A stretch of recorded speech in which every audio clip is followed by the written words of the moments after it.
구독자님들에게 집 주거는 어떤 의미를 가지시나요? 단순히 잠만 자는 곳인가요?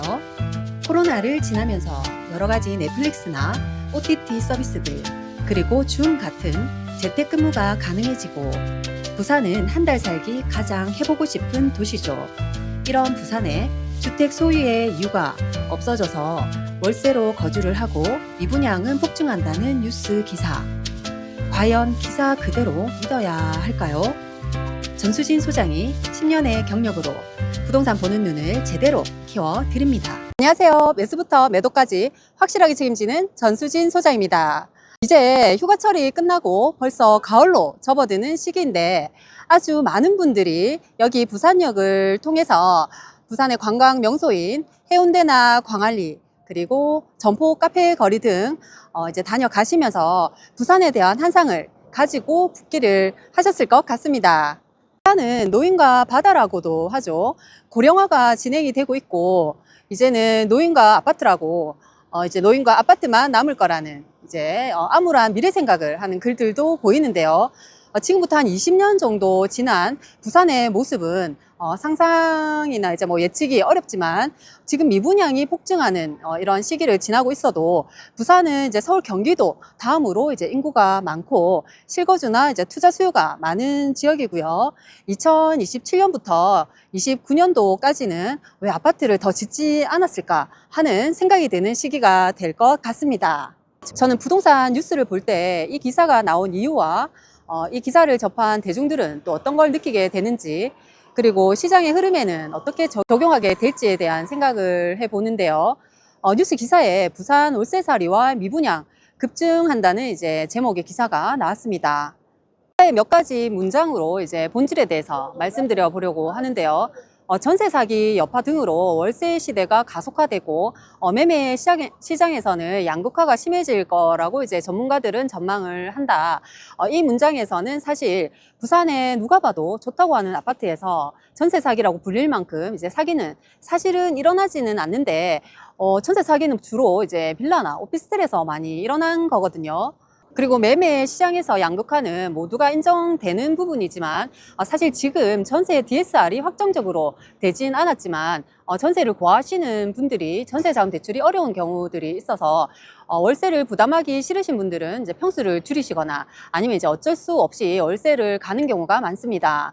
이렇게 단순히 뉴스 기사를 보기보다는 좀 더 본질적인 의미를 두고 생각해 봐야 된다고 이제 생각이 되고, 또 다음 문장은 무주택 가구 수가 늘어나면서 이에 비례해서 미분양 주택수 역시 급증하고 있다, 이런 문장인데요.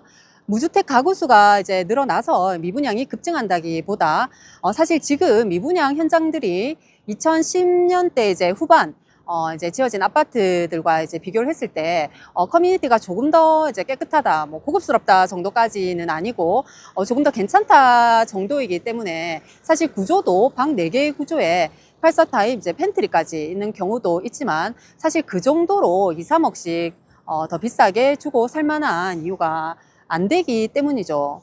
상품 대비 가격이 비싸서 아직 안 팔리고 있는 거고, 그리고 새 아파트는 구축 아파트에서 신축으로 넘어가는 편인데 구축 아파트들의 전월세 매물이 지금 줄어들기 시작해서 아직까지는 이제 갈아탈 수 있는 시장의 수요가 적게 만들어진 시장이라고 봐야 하는데요. 뉴스의 한 문장만 가지고 미분양이 나서 집값이 내릴 거라는 그런 판단은 이제 지역별로 가장 좋은 대장 아파트라고 불리죠. 이제 그런 아파트들을 산다면 이제 분양가와의 이제 비교로 완판이 안 되더라도 기대 심리가 있기 때문에 이제 가격이 적어도 내리진 않고, 미분양으로 이제 가격이 이제 많이 내릴 거라고 생각되는 경우는 위치가 엄청 안 좋거나 이제 재개발 계획이 없는 낙후된 이제 신축 빌라라든지 이제 그런 경우에는 가격이 추가적으로 내릴 수 있지, 이렇게 유튜브에서 언급될 정도의 아파트라면 아주 급매가 아닌 이상 크게 하락할 일도 없다고 생각됩니다. 지금은 양극화로 센텀시티나 마린시티, 남천동처럼 부산이나 타 지역에서도 이름만 대면 알 수 있는 그런 지역만 오른다는 게 아니라 상승의 순서가 아직 오지 않았다고 이해하셔야 되는데요. 당연히 신축 아파트는 새로운 분양에 따른 이제 분양가와 이제 비교를 하게 되고, 그리고 위치가 좋거나 위치가 안 좋은 구축 아파트들은 아파트가 올라서 새 것에 대한 이제 가능성이 생기거나 전월세가 많이 올라서 매매가를 밀어내야 이제 상승할 수 있는 그런 구조적인 특징이 있다는 겁니다.